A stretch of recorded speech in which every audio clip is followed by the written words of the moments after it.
Reaction set 11 is on redox reactions. One reaction will go through reduction, like the chlorine Cl2 will become Cl minus, and you'll need 2 electrons on the left side, and so that reaction is reduction.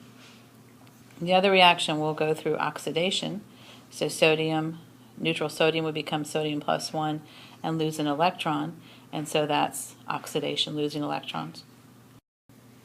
These two charts contain some really common reduction-oxidation half reactions, and so everything on this left-hand chart will gain electrons as the reaction proceeds.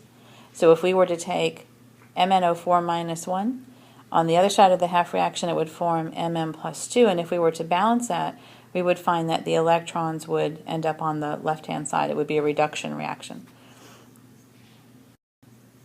So if we were to balance this half reaction, we would have 4 waters. We would have to add 8 H pluses, and then we would have 5 electrons on the left, and so that is a reduction reaction because the electrons are on the left. So the right-hand box is showing examples of some common oxidation reactions. Halide ion would be the reverse of what we had with the chlorine. If you had Cl minus going to Cl2, you would need the electrons on the right-hand side would be oxidation. Free metals is like the example at the top of this box. Sodium going to sodium plus 1 would have to lose an electron.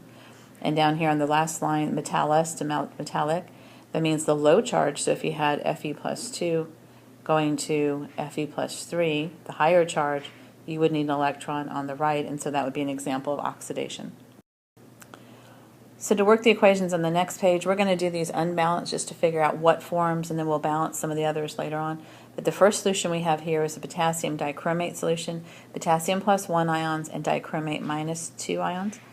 So one of those is going to be a spectator, the other one goes through the reaction. So we're going to check these columns, the oxidizer reducer columns, and you can see dichromate is right here, and it's going to become Cr plus 3. That means that potassium is our spectator ion. And so we're going to show dichromate becoming Cr plus 3. So we're going right to a net ionic reaction on this. The other solution is sodium sulfite. So if we have something from the reduction column, we have to have something from the oxidation column. And so you have sodium plus 1, sulfite minus 2. I don't see anything sodium down this column, sodium plus 1 with the charge already.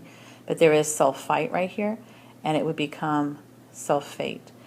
And so in this case, sodium must be the spectator, and the SO3 minus 2 is going to become SO4 minus 2. Whenever you change the number of oxygens, it's a redox reaction. It makes you add the waters and H pluses and the electrons.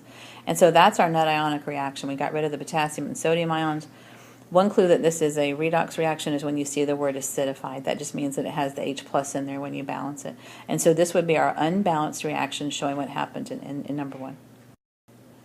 For number 2, we look for hydrogen peroxide. Here's hydrogen peroxide. If it becomes water, that's a reduction reaction. If you were to sit and balance that half reaction, you would find the electrons are on the left side, looking like it's reduction. So we have H2O2 goes to H2O. And again, if you change the number of O's, that's an oxidation or reduction because you're going to have to add waters and H pluses and electrons to balance it.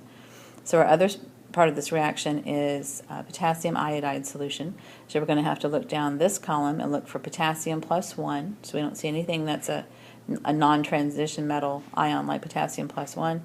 But we do have I minus 1. That's a halide ion, I minus 1, and it's going to go to the free halogen, in other words, I2. And so we put in I minus 1, and we put in, it forms I2. Now these are unbalanced half reactions, and again your clue that this is one of these redox reactions is when it says acidified, because there's H plus in the solution. This number 3 has sulfur dioxide, and you can see sulfur dioxide over here, and it's going to become on the other side of the half reaction SO2. And then you have a solution of sodium permanganate. So you'll have to look down. We've already used the oxidation. We'll have to look down the reduction column here and look for sodium plus 1, which I don't see. And then you have permanganate minus 1, and it's going to become Mn plus 2. So if you have permanganate, and over here we have Mn plus 2. This is an unbalanced half reaction. You would have to go through the balancing process, but we at least have what the reactants and products are. And sodium would be a spectator. For number 4, we have a solution of tin plus 2 ions, so they've already taken out the spectator. It might have been tin nitrate or tin acetate. And then we have a solution of sodium dichromate. So let's start with that one. Either sodium or dichromate is going to do something in the reaction, the other is a spectator. Here's our dichromate forming Cr plus 3. So we have dichromate form Cr plus 3, and that means that the sodium must be our spectator ion. So then we have this tin plus 2. Tin and lead act sort of like transition metals in that they can have multiple charges. We've already used a reduction, the dichromate to chromium plus 3, so we're going to have to use something from this column. So the way where tin plus 2 comes in is it's sort of like a transition metal, and we need to go to a higher charge, something higher than plus 2.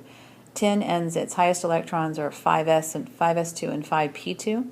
So the Sn plus 2 has already lost the p2 electrons. If we lose 2 more, all of its outer electrons, we would have plus 4. And so it would make sense that that might go to plus 4. And so that's our unbalanced half reaction. So number 11, now these, from here on, we are going to balance them and put the final balanced half reaction, overall reaction in the box there. So we're going to do potassium permanganate solution. And so here's our permanganate becoming Mn plus 2. So sodium must be the spectator. And again, the word acidified is your clue that it's a redox reaction. So now we need something from this column because we have to have oxidation. And our other solution is sodium sulfite, SO3 minus 2. And so SO3 minus 2 becomes sulfate. And so write this not in the box because we're going to have to balance it before we put it in the box. And so now we have our unbalanced half reaction, and now you have to do the whole process to balance. Split these this reaction into 2 half reactions, add the waters, add the H pluses, add the electrons, make sure the electrons cancel, common multiple, and then add everything together, and then you can put it in your box. And then they're going to ask you some question about oxidation numbers, or which half reaction is the oxidation, or the anode, or the cathode, something like that. On the quiz next Friday, you will get these 2 boxes given to you. You just have to know how to use them to get write the unbalanced reaction and go on and balance it.